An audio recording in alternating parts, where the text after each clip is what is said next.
ஆமென். நம்மை படைத்தவரும் நம்முடைய இரட்சகரும் எப்போவும் நம்ம கூடவே இருந்து நம்மளை கருத்தாய் விசாரிக்கிற பரிசுத்த ஆவியானவருக்கும் கொடான கொடி சூத்திரங்களும் துதிகளும் கணங்களும் மகிமைகளும் எப்பொழுதும் உண்டாவதாக. ஆமென். நீங்கள்லாம் கர்த்தருக்குள் சந்தோஷமாக இருப்பீங்கன்னு நான் விசுவாசிக்கிறேன். கர்த்தருக்குள் சந்தோஷமாக இருப்பதே நம்முடைய பலனாக இருக்கிறது. ஆமென். இன்றைக்கி ஆவியானவர்கிட்ட கேட்டப்பா, எங்களுக்கு என்ன சொல்லித்தர போகிறீங்க, எங்களுக்கு கற்றுக் கொடுங்கப்பா அப்படின்னு. இது நம்ம வாழ்கிற இந்த கடைசி காலத்தினுடைய கடைசி நாட்களில் நம்ம இருக்கிறோம் அப்படின்றத வந்து மத்திய 24ஆம் அதிகாரத்தை நான் வந்து உலகத்தில் நடக்கிறதையும் நம்ம வேதத்தில் ஏசப்பா சொல்லுவாங்க இல்லையா சீடர்களுக்கு, அதையும் கம்பேர் பண்ணி பார்க்குறதுக்காகவே திரும்பவும் நான் அதை படித்தேன். அவன் அதில் வந்து சில காரியங்களை கற்றுக் கொடுத்தாங்க. அதை பற்றி நம்ம பேசுறதுக்கு முன்னாடி நம்ம ஜெபிச்சுட்டு சத்தியத்தை தியானிக்க போகலாம். எங்களை அளவுக்கு அதிகமாய் அன்பு செய்கிற எங்கள் பரலோகத்தின் நல்ல தகப்பனே, இந்த பரிசுத்தமான நேரத்துக்காக நமக்கு நாங்கள் நன்றி சொல்கிறோம். சத்தியத்தை அறிவீர்கள், சத்தியம் உங்களை விடுதலையாக்கும். ஆவியானவர் எங்கோ உங்கள் விடுதலை உண்டு. குமாரன் விடுதலையாக்கினால் மெய்யாகவே விடுதலை ஆவீர்கள் என்று வேதத்தில் நாங்கள் வாசிக்கிறோம் சாமி. ஆமாம் ஆண்டவரே, உடைய சத்திய வார்த்தையும் சத்தியமாகிய இரட்சகராகிய இயேசு கிறிஸ்துவும் ஆவியானவரும் எங்களை விடுவிக்கவும் எங்களை பாதுகாக்கவும் நீர் சொன்ன பரிசுத்த வேதாகமத்தில் இருக்கிற உடைய பரிசுத்த வார்த்தைகளை கடைபிடித்து நடக்கவும் உதவியாக இருக்கிற பரிசுத்த ஆவியானவரே, இந்த நேரத்தில் கூட உடைய சத்திய ஆவியாகிய பரிசுத்த ஆவியானவர் கர்த்தராகிய இயேசு கிறிஸ்துவின் பரிசுத்தமான வார்த்தைகளை எங்களுக்கு ரகசியங்களை சொல்லி கொடுத்து அதுக்கேற்றபடி நாங்கள் நடந்துக்க, அதனால் நீங்கள் சந்தோஷப்பட இந்த நேரத்தில் எங்களை முழுமையாய் உடைய கரத்தில் அர்ப்பணிக்கிறோம் சாமி. ஆவியானவரே, நீங்கள் பேசுங்க, நாங்கள் கேட்குறோம். ஜெபத்தை கேட்குறதுக்காய் கோடி கோடி ஸ்தோத்திரம். இயேசு கிறிஸ்து மூலம் ஜெபம் கேளும் பரிசுத்த பிதாவே. ஆமென். ஆமென். ஆமென். நீங்கள்லாம் கர்த்தருக்குள் திரும்பவும் ரொம்ப சந்தோஷமாக இருப்பீங்க நான் விசுவாசிக்கிறேன். ஏன்னா நம்ம ஒரு வாரம் ஆச்சு சத்தியத்தை நம்ம பேசி திரும்ப இப்போ நான் வந்து ஏசப்பாவோட கடைசி வார்த்தை சீடர்களுக்கு தேவன் வந்து அப்பப்போ சொல்லிகிட்டே இருப்பாங்க. பரலோக ராஜ்யத்தை குறித்து சீடர்களுக்கு எல்லா விதத்திலையும், அதாவது சீடர்களுக்கு மாத்திரம் இல்லை, இங்கே நோவா காலத்திலிருந்தே இந்த பூமி வந்து அழிவுக்குரியதுன்ற முத அடையாளத்தை நம்ம நோவா கிட்ட பார்த்தோம் நம்ம இல்லைங்களா. 2 வருஷமாக உலகம் தண்ணியில் அழிய போகுது அப்படி சொல்லி 2 வருஷமாக ஒருத்தவங்க வந்து ஒருத்தர் ஒரு கப்பல் கட்டுறாங்க. அது கொஞ்சம் கூட உணர்வு இல்லாமல், ஏன் இப்படி ஒரு குடும்பம் கண்டிப்பாக ஒருத்தர் அவங்க ஃபேமிலி மாத்திரம் கட்டியிருக்க முடியாது. பணம் கொடுத்து கூலி ஆளை வச்சு தான் பல 100 ஜனங்களை வச்சு தான் அந்த படகை வந்து கட்டியிருக்க முடியும். கண்டிப்பாக அவங்க 6 பேர் அதை கட்டியிருக்க முடியாது. பணம் கொடுத்து 100கணக்கான ஜனங்கள் அதை கட்டியிருப்பாங்க. அவங்க வந்து கட்டணங்களும் வரல. அதாவது 2 வருஷமாக கட்டுற அந்த போட்டில் பரியாசம் பண்ணாங்களே தவிர யாரும் அதுக்குள்ளே வரல. நோவா குடும்பம் தவிர. கோடிக்கணக்கான ஜனங்க இல்லைனாலும் லட்சக்கணக்கான ஜனங்கள் இருந்திருப்பாங்க அந்த காலத்தில். அதெல்லாம் யோசிச்சுட்டு அப்போவே இந்த உலகம் நிரந்தரம் இல்லைன்றதை தெளிவாக தேவன் நமக்கு சொல்லிகிட்டே வந்தாங்க. நோவா காலத்திலிருந்து ஆபிரகாம், ஈசாக்கு, யாக்கோபு, தாவீது எல்லாம் அப்படியே நம்ம அவங்க பிதாக்களுடைய ஜெனரேஷன் அப்படியே பார்த்தாக்கா தெரியும். அவங்க வாழ்ந்த காலத்தில் சீமானாக வாழ்ந்தாங்க, குறையில்லாமல் வாழ்ந்தாங்க, ராஜரீகமாக வாழ்ந்தாங்க, தேவன் வாழ வச்சார். ஆனால் தனக்காக இந்த பூமியில் எதையும் வச்சுட்டு போகல. அப்படியெல்லாம் இருந்திருந்தால் இன்னமும் அவங்க கட்டின அரண்மனைகள், வீடுகள் எல்லாமே இருந்திருக்கும். யாருமே தனக்காக எதுவும் வச்சுக்கல. பூமியில் வசதியாக சீமானா ஆஸ்தி அந்தஸ்தோடு வாழ்ந்தாங்களே தவிர குறையில்லாமல். இந்த பூமியிலேயே நம்ம இருக்க மாட்டோம் அப்படின்னு சொல்லி தான் எங்கே போனாலும் கூடாரவாசிகளாக இருந்தாங்க இல்லையா? ஆமாம். ஏன்னா அவங்களுக்கு எல்லாருக்கும் தெரியும், நம்ம குடியிருப்போ பரலோகத்தில் இருக்குது, இங்கே நிரந்தரம் இல்லை. ஒரு வாடகை வீடு மட்டும் நமக்கு நிரந்தரம் இல்லாமல் இல்லை, இந்த உலகமே நமக்கு நிரந்தரம் இல்லாத ஒரு வாடகை வீடு தான் அப்படின்றத பிதாக்கள் நல்லாவே தெரிஞ்சிருந்தாங்க. ஏனோ இந்த ஜெனரேஷன் நாம் வாழ்கிற அந்த காலத்தில் தேவனுடைய பிள்ளைகளுக்கு அந்த உணர்வு இல்லைன்னு நான் நினைக்கிறேன். 2000 வருஷம் முன்னாடி இருந்தவங்களுக்கு உள்ள அந்த உணர்வு இப்போ நம்ம வாழ்கிற காலத்தில் இப்போ தான் அதிகமாக தேவனை நம்ம அதிகமாக தெரிஞ்சிருக்கோம். ஆனாலும் உலகத்தாரை விட்டுடுங்க, நம்ம பேசுறது எல்லாமே தேவனுடைய பிள்ளைகளுக்காக தான். தேவனுடைய பிள்ளைகளுக்கு அந்த உணர்வு இல்லையோ அப்படின்னு நினைக்க தோன்ற மாதிரி இருக்குது. ஏன்னா நடக்கிற சூழ்நிலைகளை பார்க்குறோம். நம்ம ஏசப்பா என்னத்தை தத்ரூபமாக சொன்னாங்களோ அதை ஒவ்வொன்றும் நம்ம வாழ்கிற காலத்தில் தேவன் வர மாதிரி இருக்குது. நம்ம ஜெனரேஷனில் இந்த சமயத்தில் நமக்கு அடுத்து வேறு ஜெனரேஷன் இல்லைன்னு தோன்ற மாதிரியான சம்பவங்கள் எல்லாத்தையும் நம்ம பார்த்துன்னு இருக்கிறோம். ஆனாலும் நம்ம அந்த உணர்வு இல்லாமல் இன்னமும் நம்ம உலக ஆசீர்வாதத்தை குறித்து பார்க்குறோமோ தேடுறோமோ அப்படின்ற ஒரு உணர்வும் ஒரு உறுத்தலும் இருக்கத்தான் செய்யுது.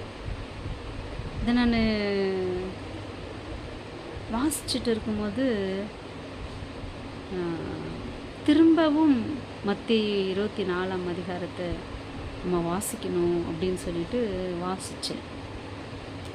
அதுக்கு 23லே ஏசப்பா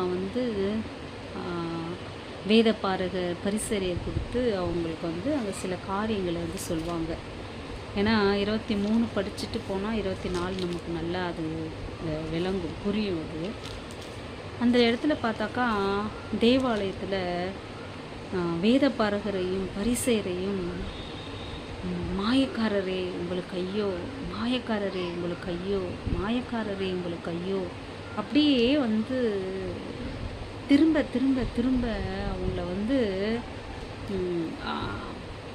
பேஸ் டு பேஸ் முகத்துக்கு முன்னாடியே அவங்கள அப்படியே திட்டுவார் தேவன். ஏன்னா அந்த அளவுக்கு அவங்க அங்கே நீங்கள் 23 படிங்க, எதுக்காக மாயக்காரரே உங்களுக்கு ஐயோ அப்படின்னு ஏன் சொல்கிறாருன்றதை தெளிவு உங்களுக்கு அங்கே தெரியும். தயவு செஞ்சு படிங்க. அது விளக்கமாக சொன்னால் டைம் ஆகிடும். அதை சொல்லிகிட்டே கடைசியில் சொல்லுவாங்க 23 கடைசியில் மத்தேயு 23ஆம் அதிகாரத்தை படிங்க. அங்கே வேதபாரகரை பரிசேயரை ஏன் மாயக்காரராகி உங்களுக்கு ஐயோ ஏன் சொல்கிறாங்க அப்படின்ற ஒரு தெளிவு அங்கே இருக்கும். அது ஷார்ட்டாக சொல்லணுன்னாக்கா, நீங்கள் உங்களை போதகரனே சொல்லிக்காதீங்க, கர்த்தர் மட்டும்தான் போதகர், நமக்கு நம்மெல்லாம் சகோதரர்களாக இருக்கிறோம் அப்படின்னு சீடர்களுக்கும் ஏசப்பா விசுவாசிக்கிற தேவனுடைய பிள்ளை ஜனங்களுக்கும் ஏசப்பா சொல்லுவாங்க. உங்களை ரபின்னு கூப்பிடாதீங்க, ரபின்னு கூப்பிட்டாக்கா போதகர்ன்ற அர்த்தம் மாதிரி இருக்குது. நமக்கு தேவன் கர்த்தர் தான் நமக்கு போதகர், நம்மெல்லாம் சகோதரர்களாக இருக்கிறோம் அப்படின்றாரு. அப்புறம் குருன்னு சொல்லி கூப்பிடாதீங்க. குரு வந்து நமக்கு பெரியவர் வந்து கர்த்தர் தான் நமக்கு பெரியவர். அதனால் உங்களை யாராவது பெரியவங்களாக இருக்கணும்னு ஆசைப்பட்டாக்கா நீங்கள் வந்து ஊழியம் செய்யணும். அதனால் பெரியவங்களாக இருக்க விரும்பாதீங்க. நீங்கள் பெரியவங்களாக இருந்தால் ஊழியம் செய்யுங்க அப்படியெல்லாம் சொல்லுவாங்க. பிதான்னு கூப்பிட விடாதீங்க. பரலோக பிதா மட்டும்தான் நம்மளுக்கு தகப்பனாக இருக்கிறார், அப்பாவாக இருக்கார். அப்படி இதெல்லாம் சொல்லி சொல்லி சீடர்களுக்கு கற்றுக் கொடுப்பார். அவங்க அப்படி இருக்கிறாங்க, நீங்கள் அப்படி இருக்காதீங்க. சீடர்களுக்கும் தேவ ஜனங்களுக்கும் தேவன் வந்து இதை கற்றுக் கொடுப்பாங்க, கண்டிப்பாகவே சொல்லுவாங்க. ஒரு மாதிரி சட்டமாகவும் சொல்லுவாங்க, கோபத்தோடும் சொல்லுவாங்க, வருத்தத்தோடு சொல்லுவாங்க. அதை நீங்கள் நம்ம கவனமாக படித்தா அவரை எல்லா விதத்திலும் தேவன் மனசு கஷ்டப்பட்டு தான் அதை சொல்வார். ரொம்ப மனசு வருத்தப்பட்டு தான் திட்டி சொல்வார் அதை அந்த இடத்துல. நீங்கள் அப்படி இருக்காதீங்க தயவு செஞ்சு அப்படின்னு சொல்லிட்டு சீடர்களுக்கும் தேவனுடைய பிள்ளைகளுக்கும் அந்த இடத்துல வந்து சொல்லி தருவார்.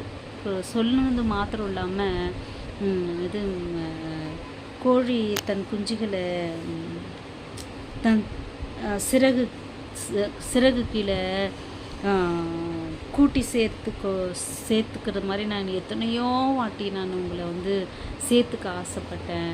ஆனால் வந்து உங்களுக்கு என்கிட்ட வர மனசே இல்லாமல் போச்சு அப்படின்னு சொல்லிட்டு உங்கள் வீடு வந்து உங்களுக்கு பாழாக்கப்படும் அப்படின்னு சொல்லிட்டு மனசு வேதனையாக வந்து சொல்வார். இந்த பரிசேயர் யூதர்கள் ஏசப்பா நம்பாத இருந்தாங்கல்ல, அவங்களுக்கு அது மட்டும் சொல்லிட்டு, அது மட்டும் இல்லை, கர்த்தருடைய நாமத்தினாலே வருகிறவர் சோத்திரிக்கப்பட்டவர் என்று நீங்கள் சொல்லும் அளவும் இது முதல் என்னை நீங்கள் காணாதிருப்பீர்கள் என்று உங்களுக்கு சொல்லுகிறேன் அப்படின்னு கூட சொல்வார்.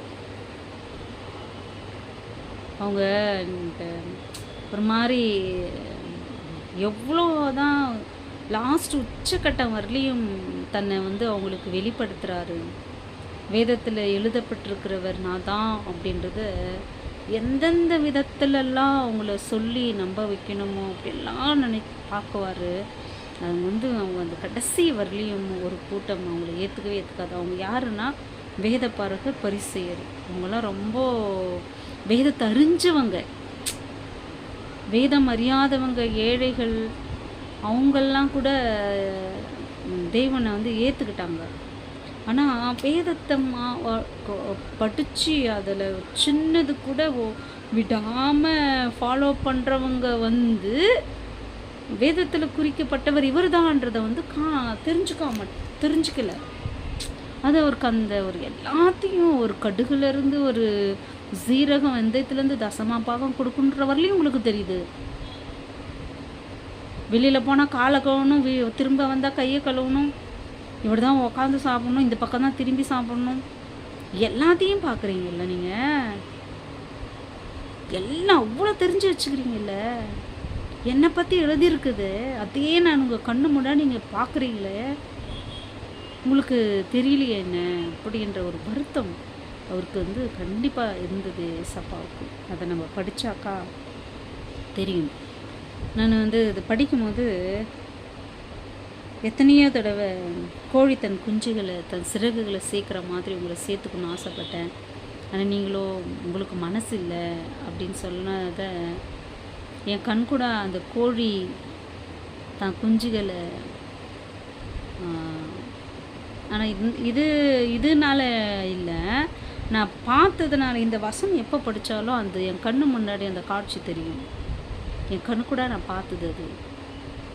எங்கள் சொந்த கோழி,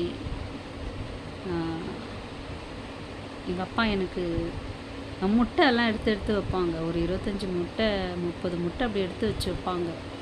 இதெல்லாம் ஏன்ப்பா எடுத்து வைக்கணும்னு சொல்லி சின்ன குட்டி பொண்ணாப்போ கேட்கும்போது எங்கள் அப்பா சொன்னாங்க, இதெல்லாம் குட்டி குட்டி கோழி குஞ்சு வருமா, இதில் நம்ம கோழி பெருசு இருக்குல்ல அதே மாதிரி குட்டி குட்டியாக வரும், நான் உனக்கு காமிக்கிறேன் அப்படி சொன்னாங்க. அதே மாதிரி டெய்லி ஸ்கூல் வந்து ஓடி வந்து கேட்குவாப்பா கோழி குஞ்சு வந்துடுச்சா, குட்டி கோழி வந்துடுச்சா அப்படின்னு. எங்கள் அப்பா நாளைக்கு தான் வருதுன்னா அன்றைக்கி மறுநாள் வந்து அந்த ஃபுல்லு ஓடு இருக்குல்ல, முட்டை ஓடு, அதில் வந்து ஒரு கொஞ்சம் கொஞ்சமாக ஓல் ஓல் மாதிரி குத்திருக்கும். அதில் நான் பார்த்தேன், நான் கண்கூட பார்த்தேன். நான் எல்லா முட்டையிலையும் வந்து மூக்கு குத்துன்னு சொல்லுவாங்க, அதை மூக்கு குத்திருக்கு அப்படின்றாங்க. அதை பார்த்தா எல்லா முட்டையிலும் கொத்தி கொத்தி பார்க்குமா கோழி. அது உள்ளே வந்து அந்த கோழி மரி ஆயிடுச்சா அப்படின்ட்டு. அது மறுநாள் பார்த்தா ஃபுல்லாக குட்டி குட்டி குட்டி குட்டி குட்டி கோழி குஞ்சுங்க, அவ்வளோ அழகா.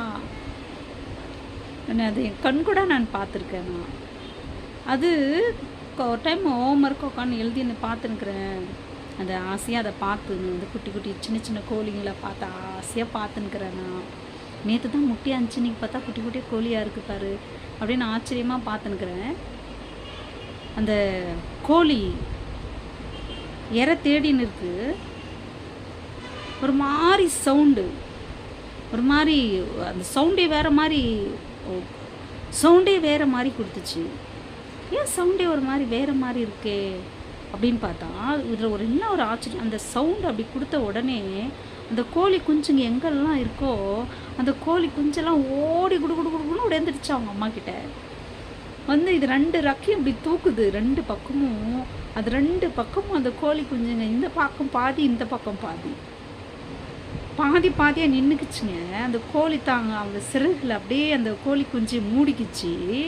அந்த கோழி குஞ்சு அந்த கோழி சிறகுக்குள்ளே இருக்குதுன்னே தெரியல, இருக்கிற மாதிரியே தெரியல, ஃபுல்லாக மூடிக்குச்சு. கோழி மாத்திரம் இருக்கிற மாதிரி இருக்குது. எனக்கு ஒரே ஆச்சரியம், ஏன் இப்படி பண்ணுது இது? நல்லா நினச்சி ஒரு மாதிரி சவுண்டு கொடுத்துச்சு, இதுங்கெல்லாம் ஓடி ஏன் மூடிக்குச்சு அப்படின்னு நான் யோசிச்சுன்னே இருக்கேன். மேலே வந்து காக்காங்க பறக்குது. அதனால அது சவுண்டு கொடுத்துருக்க மாதிரி இருக்குது. அந்த சவுண்டு அதுங்க எப்படி புரிஞ்சுக்கிச்சிங்கன்னு தெரில. அந்த குட்டிங்க அந்த கோழி குஞ்சுங்க எப்படி அதை அந்த தாய் அந்த சவுண்டுனா வந்துடணும்னு அதுங்களுக்கு எப்படி தெரிஞ்சிச்சு எனக்கு தெரியல.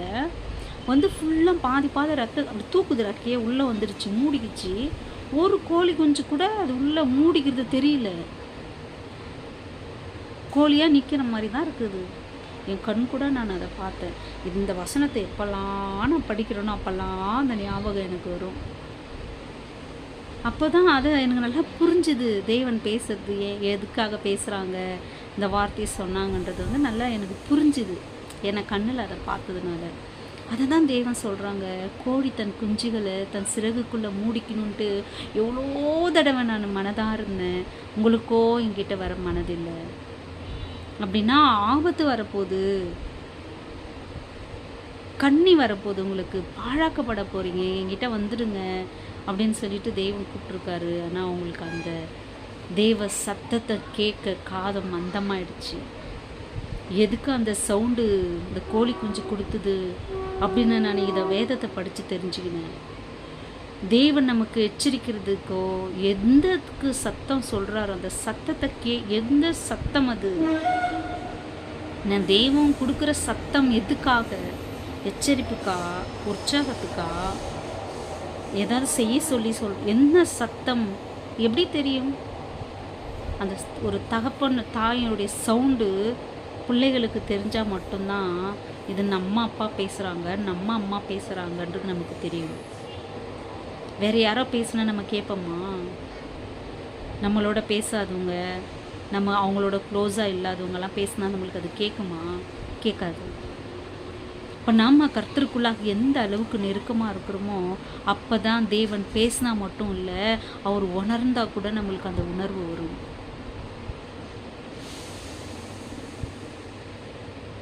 எந்த அளவுக்கு தேவனை அவங்க அறிஞ்சுக்காமல் போயிட்டாங்க.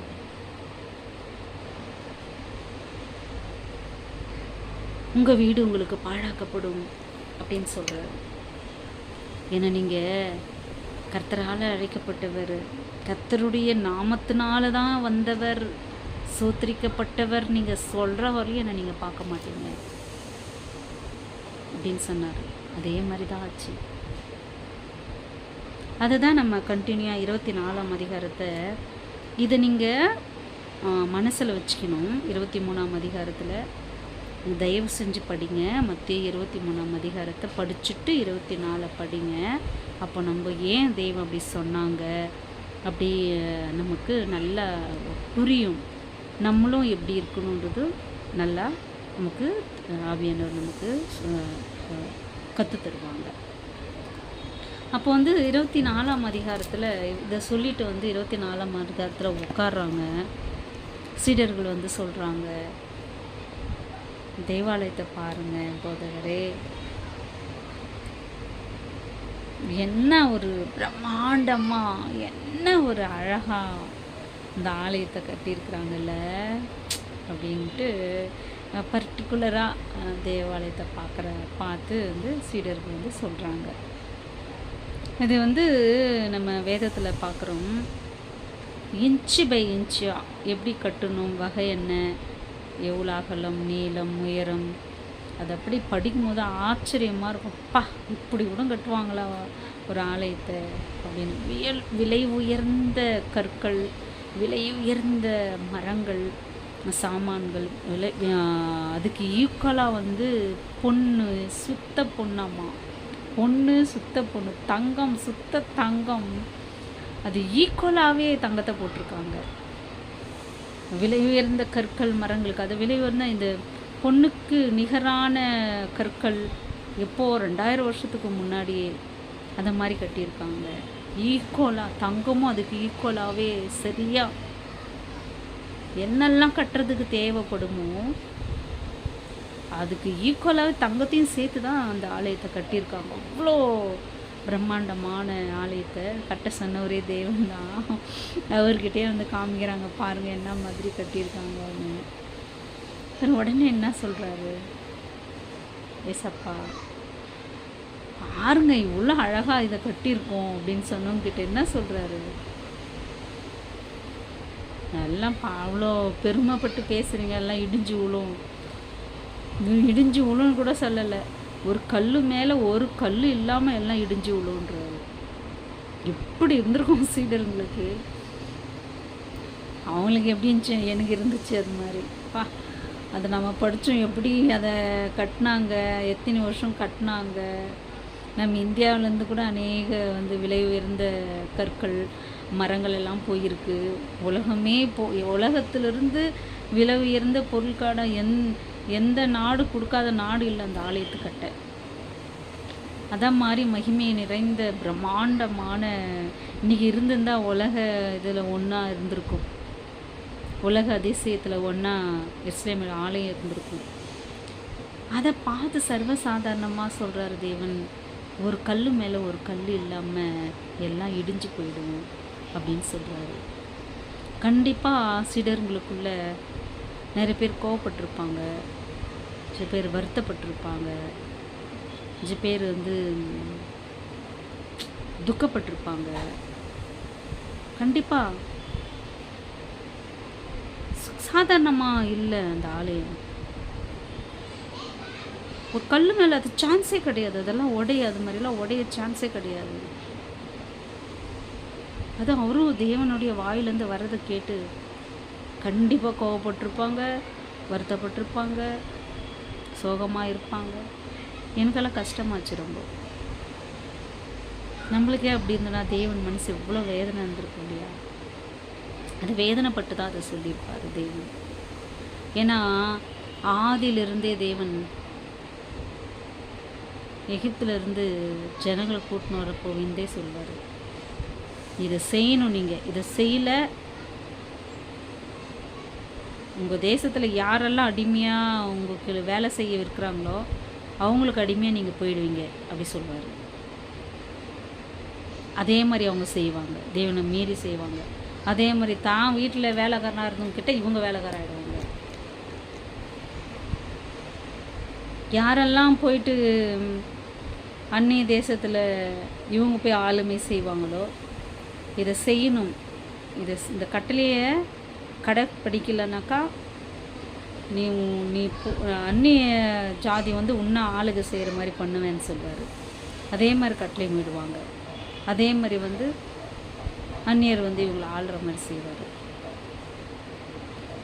நான் சொல்கிறத கேட்கல, என் கட்டளை மீறின, நீ போய் அந்நிய தேசத்தில் அடிமையாக இருக்கிற மாதிரி செய்வேன்னு சொல்வார்.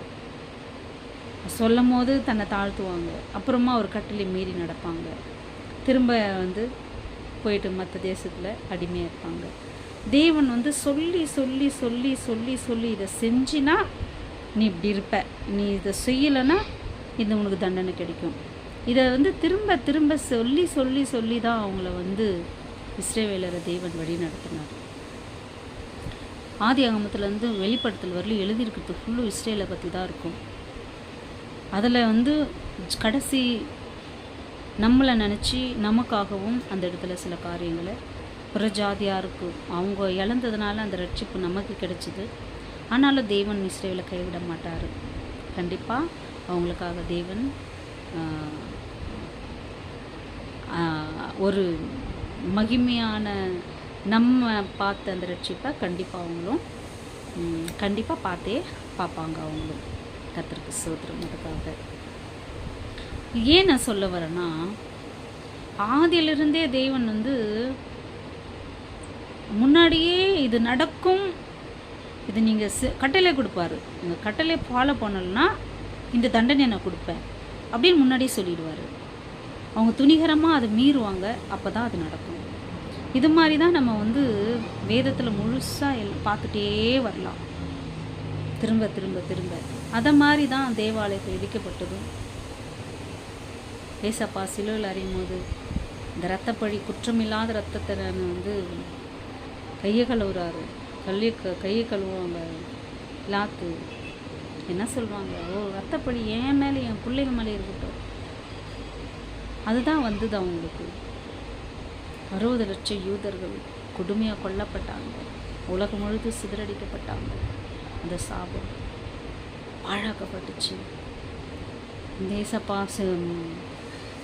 மரியின் கழுத குட்டி மரியின் மேலே வரும்போது கர்த்தருடைய நாமத்தினால் வருகிறவர் சோத்திரிக்கப்பட்டவர் ஓசனா அப்படின்னு சொல்லி தேவனை மகிமைப்படுத்தும் போது தேவன் திரும்பி பார்த்து எருசலேம் பார்த்து அழுவார். அவர் எல்லாரும் கொண்டாடுவாங்க, அவர் எருசலேமை பார்த்து கண்ணீர் விட்டு அழுவார் தேவாலயத்தை பார்த்து. ஏன்னா அவருக்கு தெரியும் இந்த மாதிரி கொண்டாட்டம் இருக்க போகிறதில்ல, இது பாலாக போகுது, இந்த தேசம் உலக வரைபடத்தில் இல்லாமல் போகுது அப்படின்னு தேவனுக்கு தெரியுது. ஏன்னா அவர் நீதி உள்ள தேவன், நியாயம் உள்ள தேவன். அவர் கட்டளை கொடுத்தா அந்த கட்டளையை மீறாமல் இருக்கணும். அதை மீறினா அதுக்கேற்ற தண்டனையும் கொடுக்க அவர் நீதி உள்ளவர், அதை கொடுத்தே கொடுக்கணும். அந்த அவர் கொடுத்த கட்டளை கடைபிடிக்கும் போது அதுக்கு நன்மையும் கொடுக்கணும். இது ரெண்டையும் செய்கிற நியாயபதியும் நீதிபதியும் நம்முடைய கர்த்தராகிய இயேசு கிறிஸ்து. அது வந்து அவருக்கு தெரியுது. கடைசி வரலையும் அவங்க வந்து தான் இருதயத்தை கல்லாவே வச்சுட்டாங்க. தன் கண்ணு தெரிந்த கண்ணு குருடாவே காது மந்தமாகவே வச்சுட்டாங்க. அப்போ தான் தேவன் சொல்கிறாங்க, இது வந்து ஆவியானவரால் ஏவப்பட்டு சீடர்கள் கேட்குறாங்க, இது எப்போ சம்பவிக்கும், உம்முடைய வருகைக்கும் உலக முடிவுக்கும் அடையாளத்தை எங்களுக்கு நீங்கள் சொல்லணும் அப்படின்னு ஆவியானவரால் ஏவப்பட்டு நமக்கு அந்த காரியம் தெரியணும் அப்படின்றதுனால தேவன் அவங்களுக்கு மட்டும் இல்லை, நம்ம இந்த காலத்தில் வாழ்கிற நம்மளையும் நினச்சி தான் அந்த இடத்த தேவன் நம்மளுக்கு அதை உலகத்தினுடைய கடைசி காலத்தினுடைய சம்பவத்தை அழகாக சொல்லி கொடுத்துருப்பாங்க நமக்கு. அதை படித்தாக்க அவ்வளோ ஆச்சரியமாக இருக்கும். ஒருவரும் உங்களை வஞ்சிக்கப்படாதபடிக்கு எச்சரிக்கையாக இருங்க. யுத்தங்களையும் யுத்தங்களுடைய செய்திகளையும் கேள்விப்படுவீர்கள். ஜனத்துக்கு விரோதமாய் ஜனம், ராஜ்யத்துக்கு விரோதமாய் ராஜ்யம், கொள்ளை நோய், பூமி எதிர்ச்சி எல்லாம் உண்டாகும். இதெல்லாம் வேதனையின் ஆரம்பம். என்னவா இவ்வளவு என்னவா வேதனைக்கு ஆரம்பமே இவ்வளோ கொடுமையாக இருந்தால் அது முடிவு எப்படி இருக்கும் பாருங்க. இவ்வளோ சர்வசாதாரணமாக நம்ம படிக்கிறோம். அதை இவ்வளவும் வெறும் வேதனைக்கு ஆரம்பமா? வேதனைக்கு ஆரம்பமே இவ்வளோ கொடுமையாகுது, தாங்க முடியலையே. இது முடிவு எப்படி இருக்கும்? யோசிச்சு பார்க்கலாமா நம்ம?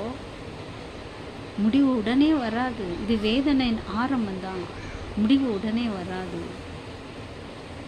இப்போ என்ன மாதிரி இன்னும் அதிகமாய் இதையே நம்மளால் சகிக்க முடியல. இதுக்கப்புறம் அந்த வேதனையின் ஆரம்பம் என்ன, அது எப்படி வெளிப்படுத்தல தேவன் அதை நம்மளுக்கு 7 சபைகள் குறித்த 7 சபைகள் குறித்து நமக்கு சொன்னதுக்கு அப்புறம் இது எப்படி நடக்குது, சொன்ன தேவன், இதெல்லாம் நடக்கும்னு சொன்ன தேவனே வெளிப்படத்தில் அதை எப்படி செய்கிறாங்க ஒரு கையால் அப்படின்றத வந்து நம்ம அடுத்த வெளிப்படுத்தலில் 7 சபைகளையும் நம்ம பார்த்துட்டு அதுக்கப்புறம் தேவன் இதை சொன்ன இந்த வேதனை ஆரம்பம் என்ன, 7 முத்திரை என்ன அப்படின்னா என்ன, 7 எக்காலம்னா என்ன, 7 கலசம்னா என்ன, அதுக்கு காலகட்டங்கள் என்ன, அது எல்லா தெளிவையும் ஆவியானவர் நம்மளுக்கு கற்றுக் கொடுப்பாங்க. தாகமாக இருக்கிறவங்க என்கிட்ட வாங்க, ஜீவ தண்ணீரை கொடுக்குறேன்னு சொல்கிறாங்க. ஞானம் இல்லைன்னா என்கிட்ட கேளுங்க, நான் உங்களுக்கு ஞானத்தை கொடுக்குறேன்னு சொல்லியிருக்காங்க. இதெல்லாம் ஏசப்பா நம்மளுக்கு எழுதி கொடுத்தாங்கல்ல. தெரியலன்னா கேட்கலாம் ஏசப்பா கிட்ட. ஏசப்பா நமக்கு சொல்லி கொடுப்பாங்க. நம்ம கற்றுக்கணும், நம்ம தெரிஞ்சுக்கணும், நம்ம எச்சரிக்கையாக இருக்கணும்னு தானே கொடுத்துருக்காங்க. நம்ம அவர்கிட்டே கேட்கலாம். இப்போது நம்ம ஜெபிச்சு முடிக்கலாம்.